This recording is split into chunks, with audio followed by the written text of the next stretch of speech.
నమస్కారం వాజీ న్యూస్కు స్వాగతం. వివరాలు చూద్దాం. విద్యార్థులు తమ ఎదుగుదలకు అందుబాటులో ఉన్న సాంకేతిక పరిజ్ఞానాన్ని ఉపయోగించుకోవాలని రాష్ట్ర ఎంఎస్ఎంఈ పేదరిక నిర్మూలన ఎన్ఆర్ఐ సాధికారత సంబంధాల శాఖ మంత్రి కొండపల్లి శ్రీనివాస్ పిలుపునిచ్చారు. తమ సందేహాల నివృత్తికి అవసరమైన సమాచారం కోసం చాట్ జీపీటీ లాంటి కృత్రిమ మేధ విద్యార్థులకు ఎంతగానో ఉపయోగపడుతుందని సూచించారు. గంట్యాడ మండలం బుడతనాపల్లి జిల్లా పరిషత్ ఉన్నత పాఠశాలలో ఏర్పాటు చేసిన కంప్యూటర్ డిజిటల్ ల్యాబ్ను మంత్రి శ్రీనివాస్ ఈరోజు ప్రారంభించారు. పేటీఎం సహకారంతో బీఆర్ఈడిఎస్ స్వచ్ఛంద సంస్థ 10 డెస్క్టాప్ కంప్యూటర్లతో పాటు డిజిటల్ ల్యాబ్ను ఏర్పాటు చేసింది. వీరికి మంత్రి కృతజ్ఞతలు తెలిపారు. ఈ కార్యక్రమంలో మంత్రి కొండపల్లి శ్రీనివాస్ మాట్లాడుతూ కంప్యూటర్ను ఉపయోగించి ఇంటర్నెట్ ద్వారా ప్రపంచాన్ని అనుసంధానం చేసుకోవచ్చునని తెలిపారు. ప్రస్తుతం కంప్యూటర్, ఇంటర్నెట్ లేనిదే ఏ పని జరిగే పరిస్థితి లేదన్నారు. 65 ఏళ్ల చరిత్ర గల బుడతనాపల్లి పాఠశాలలో కంప్యూటర్ డిజిటల్ ల్యాబ్ను ఏర్పాటు చేయడం వలన విద్యార్థులకు ఎంతో ఉపయోగపడుతుందని చెప్పారు. డిఎస్సిలో వివిధ పోటీ పరీక్షల్లో ఈ పాఠశాల విద్యార్థులు ఎంతగానో ప్రతిభ చూపుతున్నారని అభినందించినారు.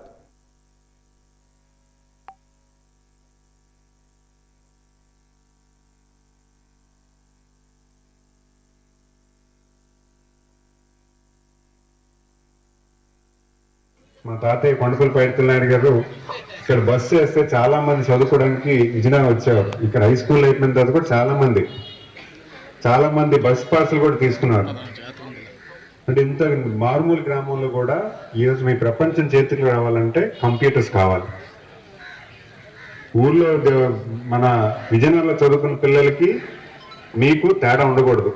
ఏ ఎగ్జామ్ చదువుకోవాలన్నా నెట్లో వెళ్ళి పరిశీలన చేసి చదువుకోవచ్చు.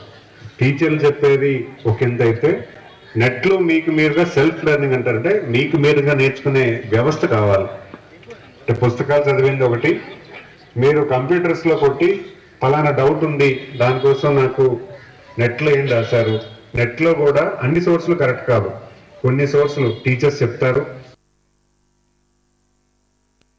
కేంద్ర ఆర్థిక మంత్రి నిర్మలా సీతారామన్ ప్రవేశపెట్టిన 2026-27 వార్షిక బడ్జెట్ కేవలం తక్షణ ప్రయోజనాల కోసం కాకుండా 2047 నాటికి భారతదేశాన్ని అభివృద్ధి చెందిన దేశంగా నిలబెట్టే వికసిత భారత్ లక్ష్యానికి అనుగుణంగా ఉందని విజయనగరం ఛాంబర్ ఆఫ్ కామర్స్ అధ్యక్షులు కాపగంటి శ్రీనివాస్ హర్షం వ్యక్తం చేశారు. ఉల్లివీధిలోని ఛాంబర్ ఆఫ్ కామర్స్ కార్యాలయంలో నిర్వహించిన కార్యక్రమంలో ఆయన మాట్లాడుతూ ఈ బడ్జెట్ ఎన్నికల తాయిలాలకు ప్రాధాన్యత ఇవ్వకుండా దేశ దీర్ఘకాలిక వృద్ధిని, ముఖ్యంగా యువశక్తిని, పారిశ్రామిక రంగాన్ని బలోపేతం చేసే దిశగా అడుగులు వేసిందని కొనియాడారు. సాంకేతిక ఆధారిత అభివృద్ధికి పెద్దపీట వేస్తూ తయారీ రంగాన్ని అంతర్జాతీయ స్థాయికి తీసుకెళ్లేలా పారిశ్రామిక హబ్బులు ఏర్పాటుకు కేంద్రం మొగ్గు చూపిందని వారు అభిప్రాయపడ్డారు.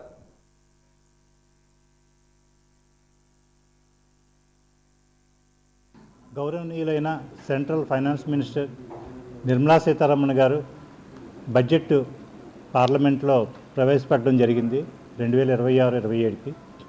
దాంట్లో మా తాలూకా విశ్లేషణ కానీ మా తాలూకా అభిప్రాయం చూస్తే ఇది పూర్తిగా టెక్నాలజీ బేస్ చేసుకొని యువతకి భవిష్యత్తులో ఒక మంచి అవకాశాలు ఇవ్వడం కానీ వాళ్ళని కోఆపరేట్ చేయడం కానీ ఉద్దేశంతో తీసుకున్న ఒక బడ్జెట్గా మాకు కనిపిస్తుంది.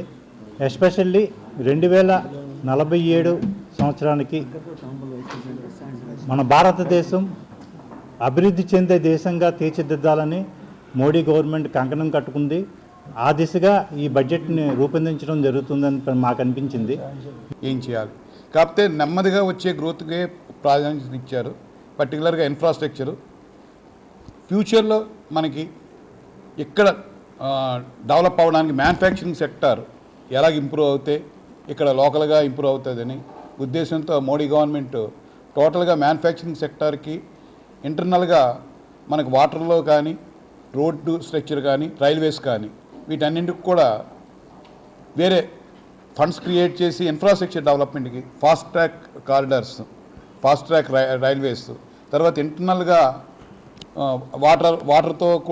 వాటర్లో కూడా ఉండేటట్టు అది, తర్వాత కంటైనర్ మ్యానుఫ్యాక్చరింగ్ అన్ని సెక్టర్స్కి ఇంప్రూవ్ చేశారు. ఇది ఓవరాల్గా గ్రోత్ పర్టికులర్గా యూత్ని దృష్టిలో పెట్టుకొని ఫ్యూచర్లో మన ఇండియా సెల్ఫ్ మేడ్ అవ్వడానికి ఏది విధంగా ఉపయోగపడుతుందనే ఉద్దేశంతో చేసిందే తప్ప ఇమీడియట్గా వచ్చే గ్రోత్ అయితే ఉండదు. ఇది ఓవరాల్గా fast track 4 years 3 years down the లైన్లో ఇంప్రూవ్మెంట్ అవ్వడానికి ఉంది. ఫిబ్రవరి 3, 4 తేదీలలో నగరంలోని శంకరమఠంలో వేద సభలు జరగనున్నాయని శంకరమఠం అధ్యక్షుడు జిఎన్ఏ నరసింహం తెలిపారు. కార్యక్రమానికి సంబంధించిన కరపత్రాలను శంకరమఠంలో ఈరోజు విడుదల చేశారు. ఈ సందర్భంగా ఆయన మాట్లాడుతూ ఈ 2 రోజులు వేద విద్యార్థులకు వేద పరీక్షలు నిర్వహించడం జరుగుతుందని అన్నారు. కార్యక్రమానికి పరీక్షాధికారులు వేద పండితులు హాజరవుతారని తెలిపారు. వేద పాఠశాలలో చదువుకున్న ఆసక్తి గల వేద విద్యార్థులు ఈ పోటీలకు హాజరు కావాలని పిలుపునిచ్చారు. కార్యక్రమంలో కార్యదర్శి పి రాజేశ్వరరావు, కోశాధికారి సిహెచ్ నారాయణమూర్తి తదితరులు పాల్గొన్నారు. సుమారు 10 మంది వేద పండితులు, ఘనపాఠీలు వివిధ శాఖలలో పరీక్షాధికారులుగా వస్తారు. వాళ్ళకి పరీక్షలు నిర్వహణ చేస్తారు. ఆ పరీక్షల్లో ఉత్తీర్ణులైన వారికి సర్టిఫికేట్లు ఇవ్వడం జరుగుతుంది.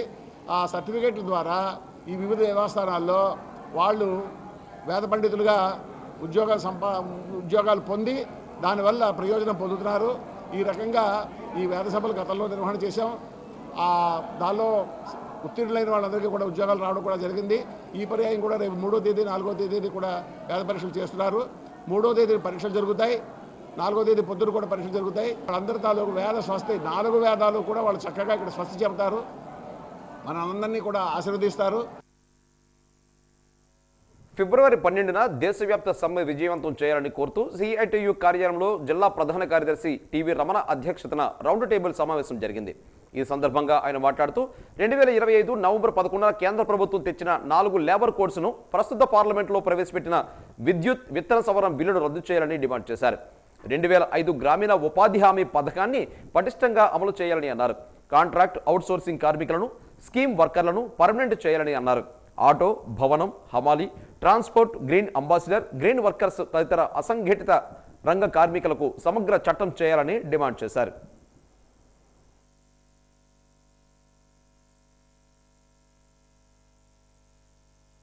మరి ఈరోజు ఎల్ఐసి కానీ, రైల్వే కానీ, బిఎస్ఎన్ఎల్ కానీ, ప్రభుత్వ సంస్థల పోస్టల్ డిపార్ట్మెంటే కానీ భావి తరాల కోసం ఉండవలసినటువంటి భారతదేశ సంపదను భారత ప్రజలకు అందవలసిన నిధిని వాళ్ళు ఈరోజు కుట్రపూర్వకంగా చేయడం అనేది ఒక దుర్మార్గం. దీనికి వ్యతిరేకంగా సమ్మెలు, పోరాటాలు కూడా ఉధృతం చేసి రైతు చట్టాలు ఎలాగైతే దాన్ని తిప్పుకొట్టారో ఆ విధంగా ఈ కార్మిక ఉద్యమాలు కూడా భవిష్యత్తులో ముందుకెళ్ళి ఈ చట్టాల్ని, రైతాంగాన్ని, ఈ ఎల్ఐసి బిల్డింగ్ని, ఆస్తులన్నీ కాపాడుకునే విధంగా ఈ పోరాటం ముందుకెళ్తుంది. కార్మికులు డబ్బు కొట్టి కార్పొరేట్లకు దోచిపెట్టే పద్ధతిలో ఈ లేబర్ కోడ్లు ఉన్నాయి. కార్మికులకు తీవ్రమైన నష్టం జరుగుతుంది.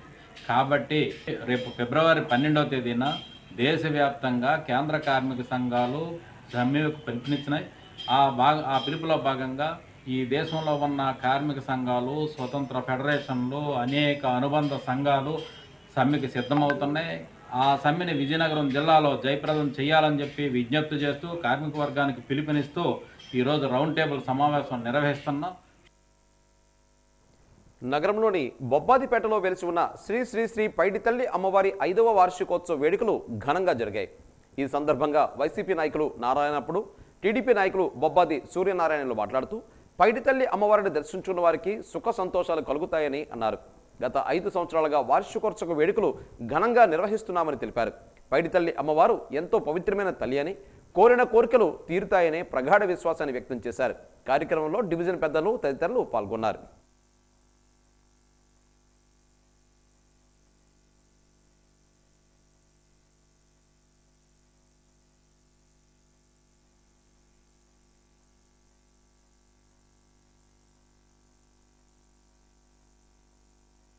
వారం పూటైనా వచ్చి భక్తి శ్రద్ధలతో అమ్మవారిని పూజించుకొని ఆశీస్సులు తీసుకొని చాలా హ్యాపీగా వెళ్తున్నారు. అయితే ఇప్పుడు ఈ వార్షికోత్సవం అనేది ఏంటంటే 5 సంవత్సరాల నుంచి జరుగుతుంది. దీన్ని అలా కంటిన్యూ చేసుకుని వెళ్తున్నాం. దీనివల్ల మన ఏరియా ప్రజలందరికీ సుఖశాంతులతో, ఆరోగ్యాలతో, ఐశ్వర్యాలతో చల్లగా ఉంటున్నారు. ఎటువంటి ఎవరికి ఇబ్బంది లేదు. ఆ తల్లే చూసుకుంటున్నాం. శ్రీ శ్రీ పైడితల్లమ్మవారి 5వ వార్షికోత్సవం ఈరోజు జరపబడింది. ఈ కార్యక్రమానికి చుట్టుపక్కల ప్రాంతాల వారందరూ వచ్చి వాళ్ళు మొక్కులు తీర్చుకొని ఈ అన్న సమరాధన కార్యక్రమంలో పాల్గొని చాలా ఘన విజయంగా జరిగినది.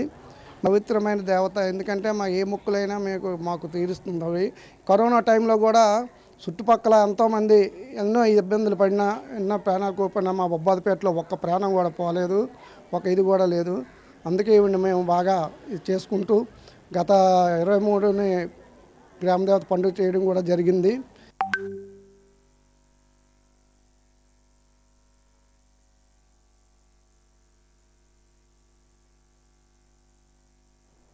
ఈ నెల 12వ తేదీన దేశవ్యాప్త సమ్మెకు మద్దతు ఇవ్వాలని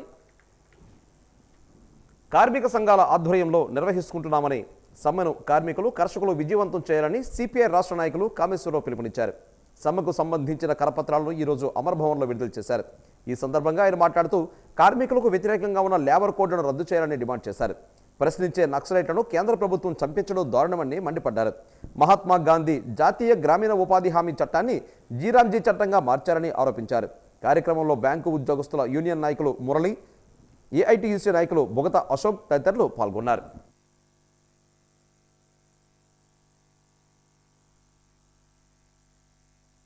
ప్రాణత్యాగం చేసి 160 మంది చనిపోయి రక్త తర్పణ చేసి తెచ్చుకున్నటువంటి 8 గంటల పని విధానాన్ని ఈవేళ తీసుకొచ్చి 10 గంటల పని చేయండి అని చెప్తా ఉన్నాడు. అంచేత ఈ 10 గంటల పెంపు, వేతనాల కుదింపు, ఉద్యోగాలకి గ్యారంటీ లేదు, పని భద్రత లేదు, ఏ విధమైనటువంటి సౌకర్యాలు లేకుండా కార్పొరేట్లకి కోట్లాది రూపాయలు కట్టబెట్టి కార్మిక వర్గాన్ని, మధ్యతరగతి ప్రజానికాన్ని ఇవాళ గాలికి వదిలేశారు. మీరు ఒక్కసారి గుర్తు తెచ్చుకోవాలి మోడీ గారు. ఈ సార్వత్రిక సమ్మె ద్వారా మేము మిమ్మల్ని హెచ్చరిస్తున్నాం. ఇప్పటికైనా మీ నియంతృత్వ విధానాల్ని వెనక్కి తీసుకోండి, మీలో మార్పు తెచ్చుకోండి. లేదంటే ఈ దేశం నుంచి బీజేపీని కనుమరుగు చేసే విధంగా ఉద్యమాలు, మొత్తం వామపక్ష ప్రజాతంత్ర శక్తులన్నీ ఐక్యమైనటువంటి ఉద్యమాలని శ్రీకారం చుడతాం. దానికి సంబంధించి రేపు 12వ తారీఖు జరగబోయేటువంటి సమ్మె దీనికి నిదర్శనం అని ఈ యొక్క కార్యక్రమం ద్వారా మేము తెలియజేస్తున్నాం. అంబటి రాంబాబు గాడిని ఏ తిట్టు తిట్టాలన్నా ఆలోచిస్తున్నాం, ఏ జంతువుతో పోల్చాలన్నా ఆలోచిస్తున్నాం. వాడిని ఒక తిట్టు తిట్టినా, ఒక జంతువుతో పోల్చినా ఆ జంతువు కూడా అవమానం జరుగుతుందేమోనని ఆగుతున్నాం. ఎవడివరా నువ్వు మాట్లాడే భాష ఏమిటి?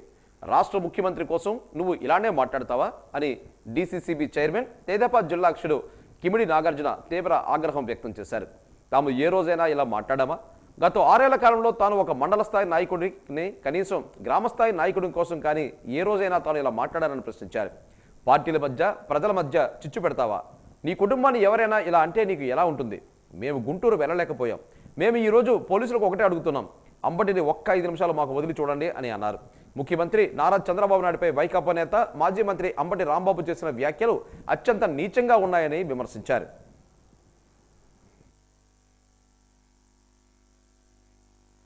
రాంబాబు గాడిని ఏ తిట్టు తిట్టాలన్నా ఆలోచిస్తున్నాం, ఏ జంతువుతో పోల్చాలన్నా ఆలోచిస్తున్నాం. పార్టీల మధ్య చిచ్చు పెడతావా? ప్రజల మధ్య చిచ్చు పెడతావా? మా మనోభావాల్ని ఈ రకంగా దెబ్బతీస్తావా? నీ కుటుంబాన్ని ఎవడైనా ఎట్లా అంటే నీకు ఎట్లా ఉంటుంది? ఇటువంటి పశువుని అరెస్ట్ చేస్తే కాపులను అరెస్ట్ చేశారంట. ఎట్లా మాట్లాడమని ఎవరు చెప్పారు అతనికి? ప్రతి పార్టీలో కూడా కాపులు ఉన్నారు. నమ్ముకున్న సిద్ధాంతాల కోసం పోరాటం చేసేవాడు కాపు.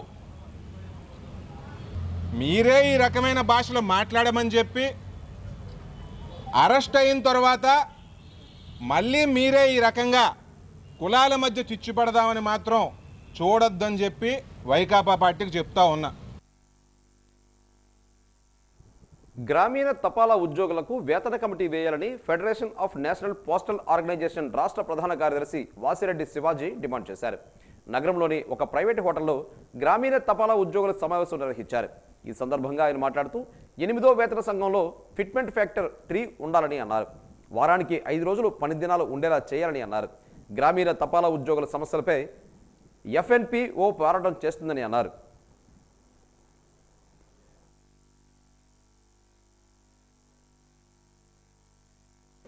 మూడు శాతం ఉన్నటువంటి రెవెన్యూ 11-12% పెరిగింది గడిచిన 9 నెలలు, అంటే కరెంట్ ఫైనాన్షియల్ ఇయర్లో.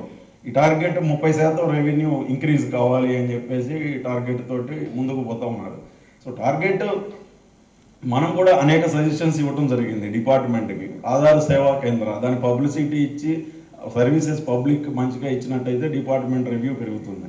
అట్లానే పాస్పోర్ట్ సేవా కేంద్ర దాని ద్వారా కూడా మంచి రెవెన్యూ వస్తుంది. అట్లానే పార్సిల్స్ బీఓలలో అయినా కానివి ఎక్కడైనా ఈ అకౌంట్స్ దానికన్నా కూడా మీరు ఆర్ఎల్ కానివ్వండి మరి బ్యాంక్ వాళ్ళు కానీ ఎక్కడికైతే పోయి ఇస్తున్నారో వాళ్ళందరినీ చూసుకొని మన రెవెన్యూ పెంచుకునేటట్లు ఉంటే మన బీఓకి సస్టైనబిలిటీ కూడా చూసుకోవాల్సిన అవసరం మన మీద ఎంతైనా ఉన్నది. ఉద్యోగ ఉపాధ్యాయులకు ఆర్థిక బకాయిలు ఇవ్వాలని ఏపీటీఎఫ్ రాష్ట్ర ప్రధాన కార్యదర్శి కొప్పుల భానుమూర్తి డిమాండ్ చేశారు.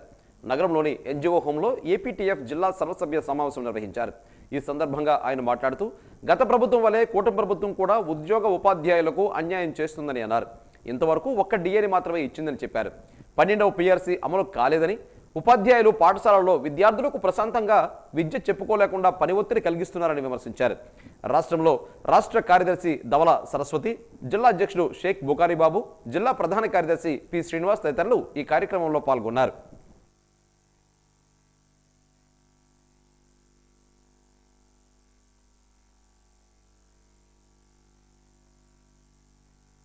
పాఠశాలల్లోనే విద్యార్థి హార్ట్ అటాక్స్తో కూలబడిపోయేటటువంటి పరిస్థితి మనం చూస్తున్నాం. అంటే పిల్లల మీద ఎంత ఒత్తిడిని తీసుకొస్తున్నటువంటి విద్యా విధానాన్ని ఈరోజు అవలంబిస్తున్నారో, ప్రభుత్వ విధానాలు అనేవి ఉన్నాయో మనందరికీ తెలిసినటువంటి విషయమే. దీంతో పాటుగా మనం ఉపాధ్యాయులు ఎంతగానో ఎదురు చూస్తున్నటువంటి ఆర్థిక సౌలభ్యాలు ఏవైతే ఉన్నాయో అవి ఎక్కడా కూడా వాటి కోసం ఆలోచించే దిశగా ఈ ప్రభుత్వం ఎక్కడా కూడా అడుగులు వేయడం అనేది జరగలేదు. 17 జీవో వల్ల గత ప్రభుత్వం విద్యారంగాన్ని తీవ్రమైనటువంటి అస్తవ్యస్తానికి గురి చేసింది. ఆ 117 రద్దు అవుతూ ఈ ప్రభుత్వం తీసుకొచ్చినటువంటి 1921 జీవోలు రూపం మారిన సారం మారని విధంగా అవే విధానాలు అమలవుతూ ఉన్నాయి.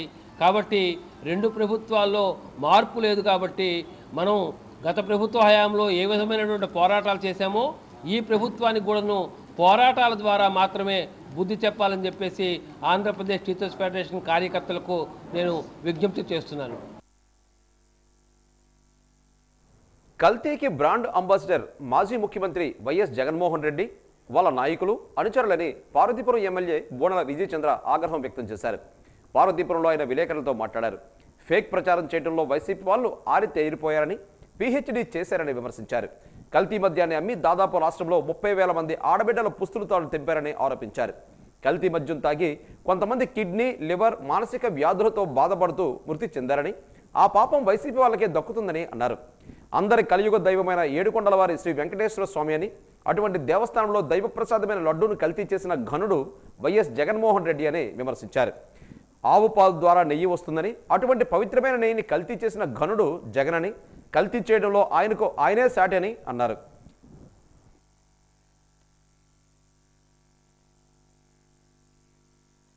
ఛాలెంజ్ని కూడా స్వీకరిస్తూ పెట్టుబడులు తీసుకురావడం జరిగింది. అయితే జరిగిపోయింది కాబట్టి ఈసారి నుంచి ప్రజలు వెళ్ళే ప్రతి ఒక్కరికి కూడా తిరుపతి లడ్డుని ఆ పవిత్రతను తిరిగి కాపాడడం జరిగింది. భక్తులు ఆనందంగా ఉన్నారు. ప్రతి ఒక్క బ్రహ్మోత్సవాలు కాదు కానీ రథోత్సవాలు కానీ ప్రతిదాన్ని కూడా అద్భుతంగా కండక్ట్ చేస్తున్నాం. భక్తులు ఎవ్వరికి కూడా ఇబ్బంది లేకుండా కూటమి ప్రభుత్వం చేస్తుంది. అయితే ఈ పాపం ఊరికే పోదని నేను ఈ సభముఖంగా వాళ్ళు చేసిన పాపానికి ఖచ్చితమైన శాస్తి జరుగుతుందని 11 ఉన్న ఇప్పుడు 11 రెడ్డలన్నా ఒక రెడ్డి అయిపోవచ్చు లేదా 2 రెడ్డి అవ్వచ్చు అనే విషయాన్ని మరొకసారి మీ అందరికీ తెలియజేసుకుంటున్నాను.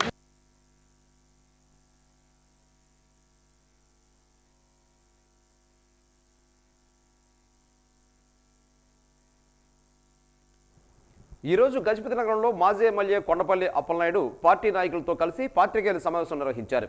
మాజీ ఎమ్మెల్యే డాక్టర్ కెఏ నాయుడు మాట్లాడుతూ ప్రపంచంలో ఎక్కడా లేని విధంగా రాష్ట్రంలో ఇండస్ట్రియల్ సమ్మిట్ ఆంధ్రప్రదేశ్ రాష్ట్రంలో విజయవంతం అయ్యిందని, తద్వారా అనేక పెట్టుబడులు వచ్చాయని అన్నారు. చంద్రబాబు నాయుడు గారిపై నమ్మకంతో పాటు నారా లోకేష్ కృషితోనే ఇది సాధ్యమైందని అన్నారు. ప్రపంచం అంతా కళ్ళకు అద్దుకుని తినే తిరుమల శ్రీవారి ప్రసాదాన్ని కల్తీ నెయ్యితో కల్తీ చేసినట్లు సిట్ నివేదిక తేల్చిందని అన్నారు.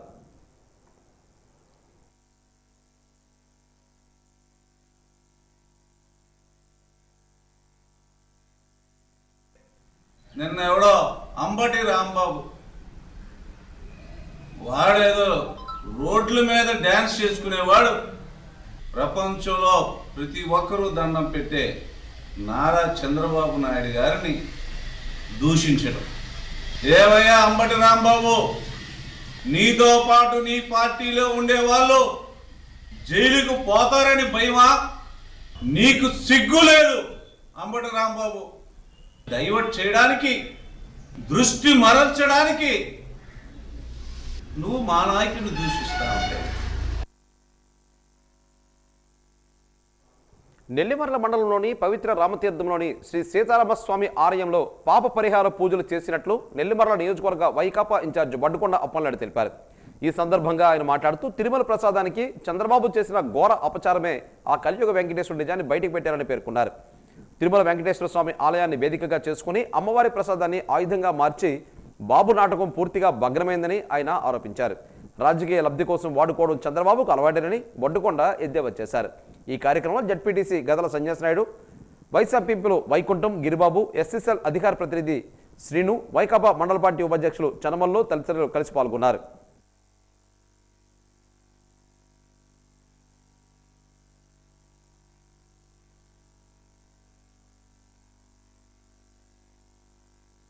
సంవత్సరాల అధికారులు ఉన్నాడు అశోక్ గజపతిరాజు గారు, మీరు ఏ రోజునైనా రామతీర్థ క్షేత్రానికి ₹1 ఏమైనా గ్రాంట్స్ ఇచ్చారా?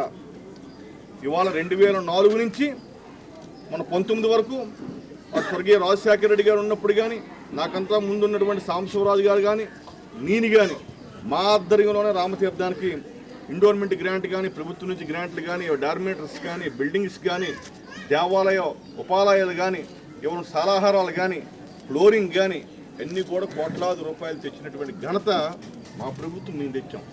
ఇవన్నీ మానేసుకొని ఇలాంటి తాలూకా నీకు ఏ దేవాలయం మీద మొక్కు ఉందా, దేవుని అంటే నీకు గౌరవం ఉందా, ఇలాంటి విశ్వచారాలను మానుకోవాలి, మంచి బుద్ధి ప్రసాదించాలని చెప్పని ఆ రాముని వేడుకుంటాం. మాజీ మంత్రి అంబటి రాంబాబు ఇంటిపై టీడీపీ శ్రేణులు దాడి చేయడం ఘోరమని ఎంపీపీ మామిడి అప్పలనాయుడు, వైసీపీ నాయకులు ఎస్వివి రాజేష్ అన్నారు. భగవాన్ నగర్లోని కోలగట్ల నివాసంలో వారు మీడియాతో మాట్లాడారు. రాష్ట్రంలో రెడ్ బుక్ రాజ్యాంగం నడుస్తుందని, ప్రజాస్వామ్యంలో ఉన్నామా లేదా అని ప్రశ్నించారు. ముఖ్యమంత్రి చంద్రబాబుపై అనుచిత వ్యాఖ్యలు చేశామని అంబటి రాంబాబే చెప్పారని, దానికింత రాద్ధాంతం చేయడం ఎందుకని ప్రశ్నించారు.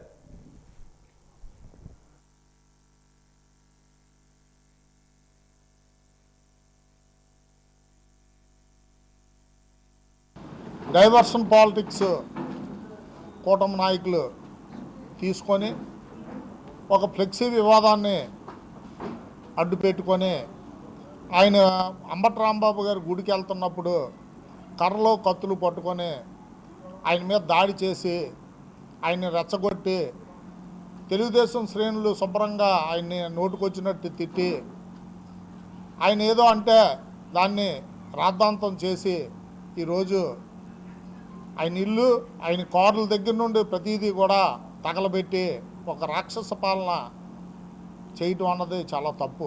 ఈరోజు అంబటి రాంబాబు గారిపై జరిగిన దాడి ప్రజాస్వామ్యాన్ని అపహాస్యం చేయడం కాదా? రాజ్యాంగాన్ని కించపరచడం కాదా? చట్టాలను తుంగలో త్రొక్కడం కాదా? మీరు రాష్ట్రానికి ఏమని సందేశాన్ని ఇస్తున్నారు? ప్రజలకు ఏమని చెబుతున్నారు? ఈ దాడిని తీవ్రంగా ఖండిస్తుంది. నిజమే, అంబటి రాంబాబు గారే చెప్పారు స్వయంగా, నేను నిన్న ఎమోషనల్గా ఆ రకంగా మాట్లాడటం తప్పని ఒప్పుకున్నారు కదా. మీరు దీన్ని ప్రజల్లో పెట్టండి, మీ దగ్గరే కదా ప్రభుత్వం ఉంది, చట్టపరంగా శిక్షించండి. అది సమంజసం కానీ, అది న్యాయం కానీ, అది పద్ధతి కానీ ఈ రకంగా కర్రలతో పట్టుకొని దాడులు చేయటం, రాళ్ళతో దాడులు చేయటం, మారణాయుధాలు పట్టుకొని చంపడానికి ప్రయత్నాలు చేయటం, నిప్పు పెట్టి ఆఫీస్ని, ఇల్లుని, కార్యాలయాన్ని తగలవేయడం, రకరకాలుగా నానా రకాలుగా ఆయన్ని కానీ ఆయన కుటుంబాన్ని కానీ తీవ్ర పదజాలంతో అసభ్యకరంగా మాట్లాడటం ఎంతవరకు సమంజసమని మేము ఈ సందర్భంగా ప్రశ్నిస్తున్నాం.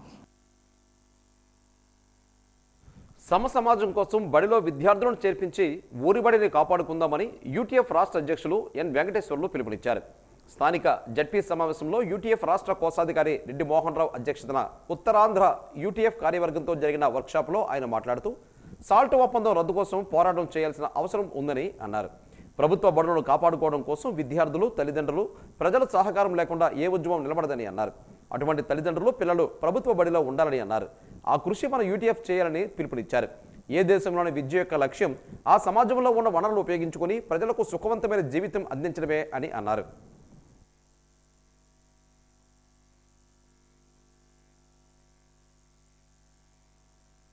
గంటైనా 2 గంటలైనా నీ పిల్లాడి కోసం పనిచేస్తా మీ పిల్లాడికి రక్షణ నా బిడ్డలాగా చూసుకుంటారనేటువంటి ఒక భరోసా మనం ప్రతి తల్లిదండ్రులకి ఈ సందర్భంగా మనం ఇవ్వగలిగితే, కొద్దిమంది తల్లిదండ్రులైన మనసుని మనం మార్చగలిగితే ఈ ప్రభుత్వ బడిని బ్రతికించేటువంటి పని మనం చేయగలం.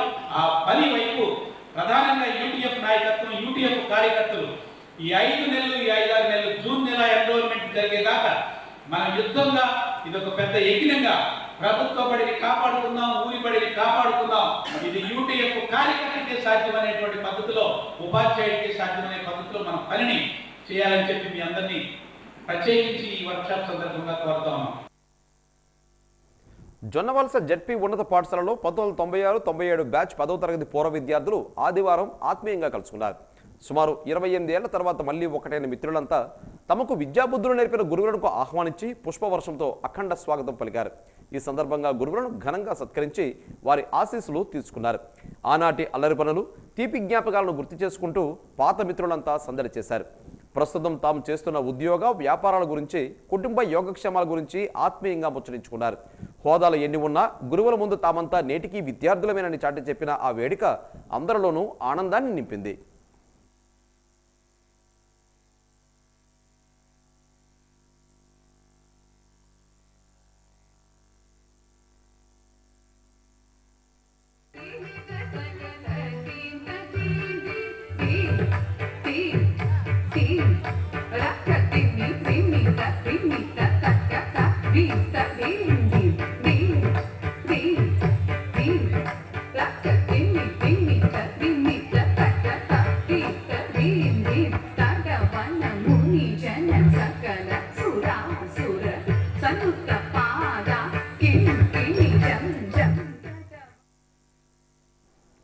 ఇప్పుడు వార్తల్లో కాసేపు విరామం.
క్యాన్సర్ కట్టడికి పకడ్బందీ ప్రణాళికతో ముందుకు వెళ్తున్నట్లుగా రాష్ట్ర వైద్య ఆరోగ్య శాఖ సత్యకుమార్ యాదవ్ వెల్లడించారు.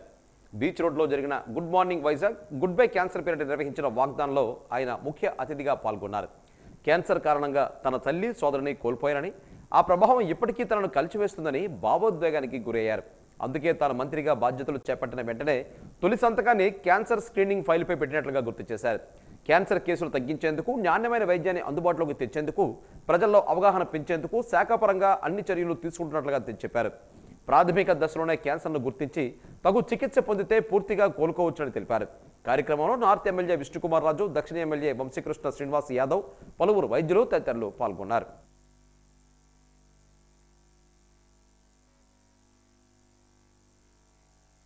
తగిన విధంగా చికిత్స అందించడం కోసం రాష్ట్ర వ్యాప్తంగా నాన్ కమ్యూనికబుల్ డిసీజెస్ 4.0 పేరుతో ఉచితంగా ఓరల్, బ్రెస్ట్, తర్వాత సర్వైకల్ క్యాన్సర్కి పరీక్షలు నిర్వహిస్తున్నాం.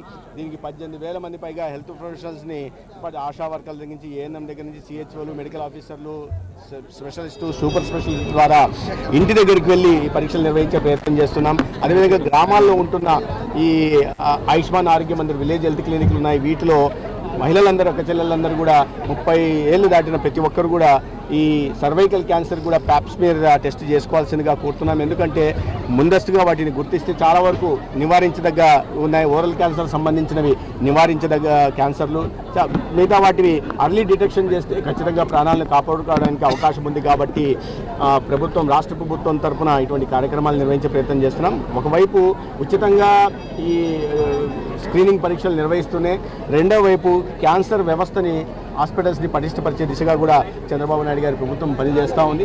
కర్నూలులో ఒక స్టేట్ క్యాన్సర్ సెంటర్ని 120 కోట్లతో నిర్మించడం జరిగింది. అదేవిధంగా కడపలో కూడా కాంప్రహెన్సివ్ క్యాన్సర్ సెంటర్ని, ఇటీవలే విశాఖపట్నంలో కూడా రేడియేషన్ ఆంకాలజీ యూనిట్ కూడా ప్రారంభించాం. ఇక గుంటూరు జీజీహెచ్లో అయితే పెట్ స్కానర్ ద్వారా L1 క్యాన్సర్ సెంటర్ కూడా వాటిని తయారు చేసుకోవడం జరిగింది. రాబోయే రోజుల్లో ఈ వచ్చే సంవత్సరం కూడా ప్రతి సంవత్సరం టార్గెట్ పెట్టుకున్నాం. అనంతపూరు, కాకినాడ వచ్చే ఆర్థిక సంవత్సరానికి ఈ 26-27లో వాటిని కూడా కాంప్రహెన్సివ్ క్యాన్సర్ సెంటర్గా తయారు చేయాలని చూస్తున్నాం. కేంద్ర ప్రభుత్వం రాష్ట్రానికి 7 డే కేర్ సెంటర్లను, ఎందుకంటే క్యాన్సర్ చికిత్స కోసం ఎక్కడ దూరంగా వెళ్లాల్సిన అవసరం లేదు. 97 నెట్వర్క్ హాస్పిటల్స్ మాత్రమే ఉన్నాయి ప్రభుత్వ ప్రైవేట్ రంగంలో.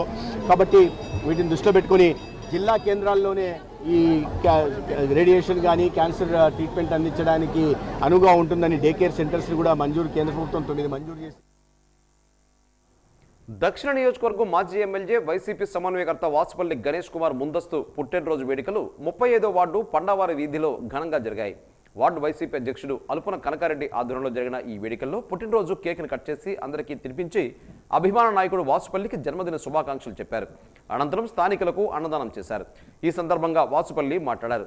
వైసీపీకి అధికారంలోకి వస్తే కూటమి ప్రభుత్వం ఆయా సంస్థలకు అక్రమంగా కేటాయించిన భూములను తిరిగి వెనక్కి తీసుకుంటామని స్పష్టం చేశారు.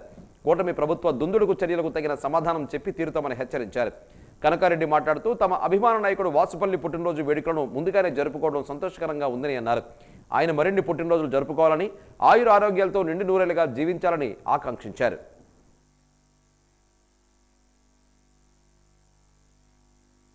ఈ యొక్క అందమైన కార్యక్రమానికి ముఖ్య కారణం మా దక్షిణ నియోజకవర్గం ప్రయత్న నాయకులు, పేదల పని నిత్యం ప్రజలు ఉండే ఏకైక నాయకులు ఎవరంటే రాష్ట్ర మొత్తంలో చూసుకుంటే జగన్మోహన్ రెడ్డి గారు, నియోజకవర్గంలో చూసుకుంటే మా ప్రతి వాసుపల్లి గణేష్ కుమార్ గారు.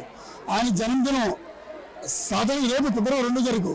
కానీ ఆయన ప్రేమతో అభిమానంతో ఈరోజు మా యొక్క 35 వార్డులో ఆయన జన్మదిన వేడుకల్ని ముందుగా భారీ కేక్ కటింగ్ చేయించి తదుపరి ఇక్కడ ఉన్న 2000 మంది పేదలకు అన్నప్రసాదం చేయడం జరిగింది. రేపు రాబోయే రోజుల్లో కూడా ఈ వాసుపల్లి గణేష్ కుమార్ కార్యక్రమాన్ని ఇంకా మేము భారీ విధంగా చేసే విధంగా ఆలోచిస్తాము. రేపు 2029 జగన్మోహన్ రెడ్డి ముఖ్యమంత్రి అవ్వాలంటే ఇక్కడ దక్షిణ నియోజకవర్గం మా ప్రజల నాయకులు అయినటువంటి వాసుపల్లి గణేష్ కుమార్ గారు ఎమ్మెల్యే ప్రమాణ స్వీకారం చేసిన తర్వాతే రాష్ట్రంలో జగన్మోహన్ రెడ్డి ముఖ్యమంత్రి. ప్రతిష్టాత్మక గీతం విశ్వవిద్యాలయానికి ప్రభుత్వ స్థలం కేటాయింపుకు సంబంధించిన విషయాన్ని రాద్ధాంతం చేయడం శోచనీయమని విశ్వవిద్యాలయం విశ్రాంత ఆచార్యులు రామకృష్ణారావు ఆవేదన వ్యక్తం చేశారు. నగరంలోని ఒక ప్రైవేట్ హోటల్లో ఆయన మీడియాతో సమావేశమయ్యారు. గీతం విశ్వవిద్యాలయం ఎంపీ భరత్ సొంతం కాదని, సొసైటీకి సంబంధించిందని పేర్కొన్నారు. అంతర్జాతీయ ప్రమాణాలతో నాణ్యమైన విద్యను అందిస్తున్న గీతం విశ్వవిద్యాలయానికి ప్రభుత్వ స్థలం కేటాయించడానికి ఉన్న అభ్యంతరం ఏంటో అర్థం కావడం లేదని వాపోయారు. ఎన్నో ప్రైవేటు విశ్వవిద్యాలయాలకు ఇస్తున్నట్టుగానే గీతం విశ్వవిద్యాలయానికి కూడా ప్రభుత్వ స్థలాన్ని కేటాయించాలని కోరారు. చేసేది ఆనాడు గవర్నమెంట్ దాన్ని దినదినాభివృద్ధి చెందుతూ దాన్ని ఇంత స్థాయికి తీసుకొచ్చి దేశ విదేశాల్లో కూడా గీతం కాలేజ్ అంటే, గీతం యూనివర్సిటీ అంటే ఒక ట్రేడ్ మార్క్గా తీసుకొచ్చారు ఆయన. ఇప్పుడు మనకి ఏంటంటే తర్వాత జరిగే అభివృద్ధి కార్యక్రమాలకి, ఎక్స్పాన్షన్కి ఈ ఉన్న 70 ఎకరాలు కానీ సరిపోని పరిస్థితి వచ్చింది. ముందు ఇంకా అభివృద్ధి చెందాలంటే చాలా కోర్సులు పెట్టాలి, చాలా కాలేజీలు కూడా స్టార్ట్ చేయాలి.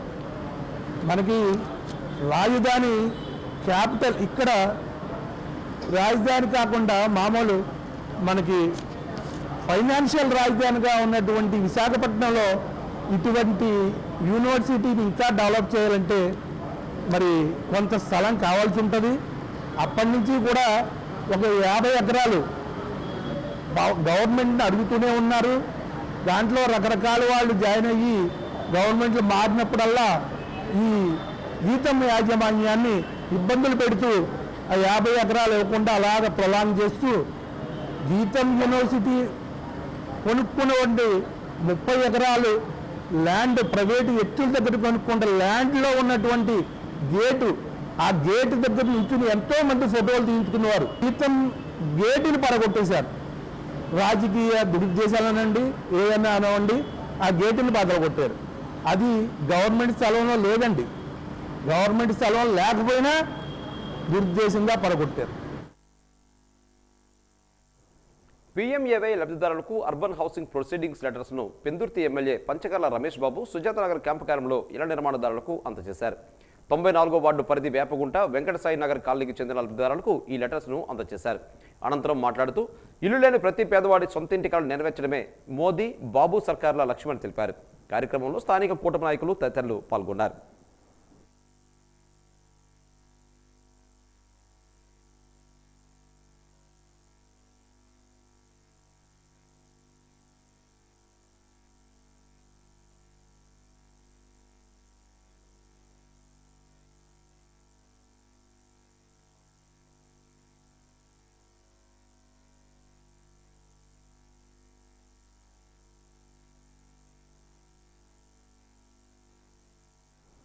పెదవాల్తేరు శ్రీ కరకచెట్టు పోలమాంబ అమ్మవారి దేవస్థానం కళ్యాణ మండపంలో శృతిలయ భక్తి సంగీత సేవా సంస్థ ఆధ్వర్యంలో శ్రీ వెంకటేశ్వర స్వామి కళ్యాణ మహోత్సవం అంగరంగ వైభవంగా జరిగింది.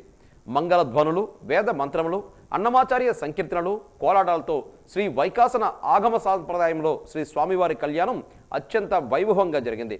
అధిక సంఖ్యలో భక్తులు పాల్గొని శ్రీ వెంకటేశ్వర స్వామి కళ్యాణోత్సవాన్ని వీక్షించి తీర్థ ప్రసాదములు, అన్న ప్రసాదమును స్వీకరించారు. శృతిలయ సంస్థ సభ్యులు, గాయని గాయకులు, అన్నమాచార్యుల వారు రచించిన కళ్యాణ సంకీర్తనలు మధురంగా గానం చేశారు. స్వామివారి కళ్యాణ విశిష్టతను ఆధ్యాత్మికవేత్త ఎంబి రాజశేఖర్ వివరించారు.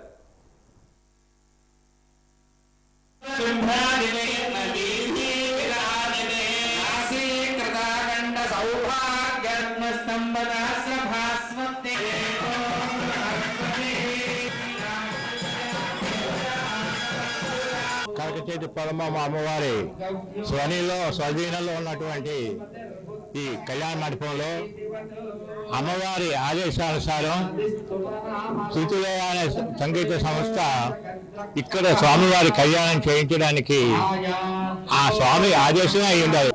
పోలమాంబ అమ్మవారి ఆధీనంలో ఉన్నటువంటి కళ్యాణ మండపంలో ఈ స్వామివారి కళ్యాణం చేయడం మన అందరూ అదృష్టంగా భావిస్తున్నాం. శుభశైల నివాసాయ శ్రీ లక్ష్మీ నృసింహాయ మంగళం.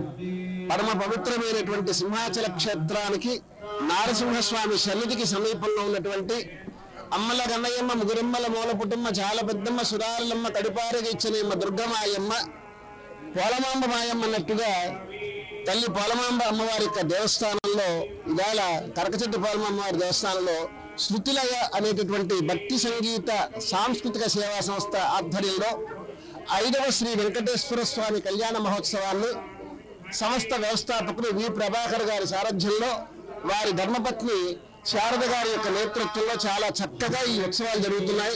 2 రోజుల పాటు నిర్వహిస్తున్నటువంటి ఉత్సవం ఈ రోజు ముగింపుకు వచ్చింది. ముఖ్యంగా శ్రీ వైఖానసాగమ సాంప్రదాయంలో తిరుమల క్షేత్రంలో ఏ విధంగా అయితే స్వామివారి కళ్యాణ మహోత్సవం జరుగుతుందో అదే రీతిన ఇక్కడ కూడా మన పోలమాంబ దేవస్థానం కళ్యాణ మండపంలో తిరుమల క్షేత్రం తలపించే విధంగా తిరుమల శ్రీనివాసుడు ప్రతి హృదయం తలుపు తట్టే విధంగా ఈ శ్రీనివాస కళ్యాణోత్సవాన్ని సంగీత కళ్యాణోత్సవంగా మలచి సంగీత యజ్ఞ కళ్యాణంగా తలచి కళ్యాణోత్సవాన్ని చేయడం జరుగుతుంది. ఆంధ్రప్రదేశ్ ప్రభుత్వ ఉద్యోగుల సంఘం విశాఖ జిల్లా కమిటీలో ఖాళీ పోస్టుల భర్తీకి ఎన్నిక జరిగింది. అలాగే కొత్తగా మహిళా విభాగం, నర్సింగ్ విభాగానికి సంబంధించిన ఎన్నికలు నిర్వహించారు. పోపల శ్రీనివాసరావు ఎన్నికల అధికారిగా వ్యవహరించారు. ఈ సందర్భంగా ఏపీ ప్రభుత్వ ఉద్యోగుల సంఘం జిల్లా అధ్యక్షుడు రాజశేఖర్ రెడ్డి, ఎన్నికల అబ్జర్వర్ శ్రీనివాసరావులు మాట్లాడారు. సమస్యతో రండి, పరిష్కారంతో వెళ్ళండి అనే లక్ష్యంతో తమ అసోసియేషన్ ఉద్యోగుల సంక్షేమమే లక్ష్యంగా పనిచేస్తుందని తెలిపారు. త్వరలో ఉద్యోగుల సమస్యల పరిష్కారం కోరుతూ సీఎం, డిప్యూటీ సీఎం సహా అన్ని నియోజకవర్గాల ఎమ్మెల్యేలకు వినతి పత్రాలు అందజేయనున్నట్లుగా తెలిపారు.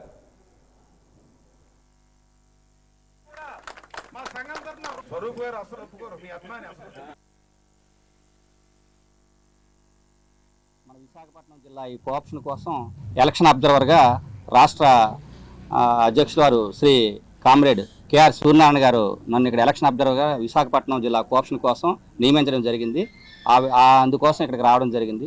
ఈరోజు ఇక్కడ మనకి డిస్ట్రిక్ట్ కోఆప్షన్, డిస్ట్రిక్ట్లో ఉన్న బాడీలో ఉన్నటువంటి ఖాళీలకు సంబంధించిన కోఆప్షను, అలాగే సిటీ మనకి వైజాగ్ సిటీ టౌన్కి సంబంధించినటువంటి ఖాళీలు ఉన్నటువంటి కోఆప్షను, అలాగే ఉమెన్స్ వింగ్ ఒకటి ఏర్పాటు చేయడం కొత్తగా జరిగింది మా ఏపీజీఏ ఈ ఆంధ్రప్రదేశ్ రాష్ట్రంలో. ఉమెన్స్ వింగ్ని కూడా ఇక్కడ మనం ఏర్పాటు చేస్తాము, అలాగే నర్సెస్ వింగ్ ఏర్పాటు చేసాము. విమ్స్ కూడా ఒక యూనిట్ కొత్తగా ఏర్పాటు చేయడం జరిగింది. ఈరోజు చాలా చక్కగా ఎన్నికల కోసం ఈ కోఆప్షన్ జరగడం కోసం ఈ వైజాగ్ జిల్లా ఉద్యోగులందరూ, ఏపీజీఏ శ్రేణులందరూ, ఏపీజీఏ సభ్యులందరూ చాలా బాగా చక్కగా సహకరించారు. అది రాజశేఖర రెడ్డి గారు అంత మంచి యూనిట్ని, అంత మంచి సభ్యుల్ని పొందారు. ఆ విధంగా నేను రాజశేఖర రెడ్డి గారికి కంగ్రాచులేషన్స్ చెప్తున్నాను. ఈరోజు ఎవరెవరైతే ఎన్నిక కాబడినటువంటి సభ్యులందరికీ హార్ట్లీ కంగ్రాచులేషన్స్. ఈరోజు ఆంధ్రప్రదేశ్ ప్రభుత్వ ఉద్యోగుల సంఘం నగర శాఖ, జిల్లా శాఖలో ఉన్నటువంటి ఖాళీలను భర్తీ చేయుటకు రాష్ట్ర అధ్యక్షులు అయినటువంటి పెద్దల గౌరవనీయులు శ్రీ కేఆర్ సూర్యనారాయణ గారు ఆదేశాలతో మరియు వారి దివ్య ఆశీస్సులతో ఈరోజు ఆ 2 విభాగాలతో పాటు కొత్తగా నర్సింగ్ విభాగం, మహిళా విభాగం, అదేవిధంగా విమ్స్ హాస్పిటల్ విభాగం కూడా సక్సెస్ఫుల్గా ఎలక్షన్ అబ్జర్వర్ గారు అయినటువంటి విజయనగరం జిల్లా అధ్యక్షులు శ్రీ పువ్వల శ్రీనివాసరావు గారు, అలాగే టౌన్ ప్రెసిడెంట్ అయినటువంటి సతీష్ గారు ఆధ్వర్యంలో చక్కగా ఒక పండగ వాతావరణంలో కంప్లీట్ చేయడం జరిగినది. ముందుగా వారికి మా విశాఖపట్నం జిల్లా తరపున ధన్యవాదాలు తెలియజేస్తూ, కేంద్ర ఆర్థిక మంత్రి నిర్మలా సీతారామన్ 53.47 లక్షల కోట్లతో వార్షిక బడ్జెట్ను ప్రవేశపెట్టారు. ఆయా రంగాలకు బడ్జెట్ కేటాయింపులు ఇలా ఉన్నాయి. అత్యధికంగా 5.98 లక్షల కోట్లను రవాణా రంగానికి కేటాయించారు. ఆ తర్వాత రక్షణ రంగానికి 5.94 లక్షల కోట్లను కేటాయించగా, గ్రామీణాభివృద్ధికి 2.73 లక్షల కోట్లు, హోంశాఖకు 2.55 లక్షల కోట్లు, వ్యవసాయ రంగానికి 1.62 లక్షల కోట్లు కేటాయించారు. ఇక విద్యారంగానికి 1.39 లక్షల కోట్లు, ఇంధన రంగానికి 1.09 లక్షల కోట్లు, ఆరోగ్య రంగానికి 1.04 లక్షల కోట్లు, అర్బన్ డెవలప్మెంట్కు 85,000 కోట్లు, టెలిగ్రామ్ రంగానికి 74,000 కోట్లు, కామర్స్ ఇండస్ట్రీ 70,000 కోట్లు కేటాయించారు. ఇక నిర్మలమ్మ ఈ బడ్జెట్లో తెలుగు రాష్ట్రాలకు పలు శుభవార్తలు చెప్పారు. హైదరాబాద్ మీదుగా 3 హైస్పీడ్ రైళ్ల కారిడార్లు ప్రకటించారు. దీంతో పాటు కోనసీమతో పాటు ఇతర ప్రాంతాల్లో కొబ్బరి రైతులకు, కూలీలకు ప్రయోజనం చేకూర్చేలా కోకోనట్ ప్రమోషన్ స్కీమ్ను ప్రవేశపెడుతున్నట్లుగా ప్రకటించారు.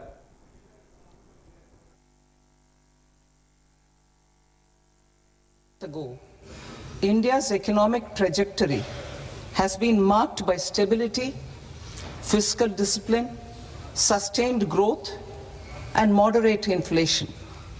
This is the result of conscious choices we have made, even in times heightened uncertainty and disruption. Our government, led by Honorable Prime Minister Modi, has decisively and consistently chosen action over ambivalence, reform over rhetoric, and people over populism. We have pursued far-reaching structural reforms, fiscal prudence and monetary stability, whilst maintaining a strong thrust on public investment. Keeping Atmanirbharta as a lodestar, we have built domestic manufacturing capacity, energy security, and reduced critical import dependencies. Simultaneously, we have ensured that citizens benefit from every action of the government, undertaking reforms to support employment generation, agricultural productivity, household purchasing power, and universal services to people. These measures have delivered a high growth rate of around 7% and helped us make substantial strides in poverty reduction and improvement in the lives of our people. Today, we face an external environment in which trade and multilateralism are imperiled and access to resources and supply chains are disrupted. New technologies are transforming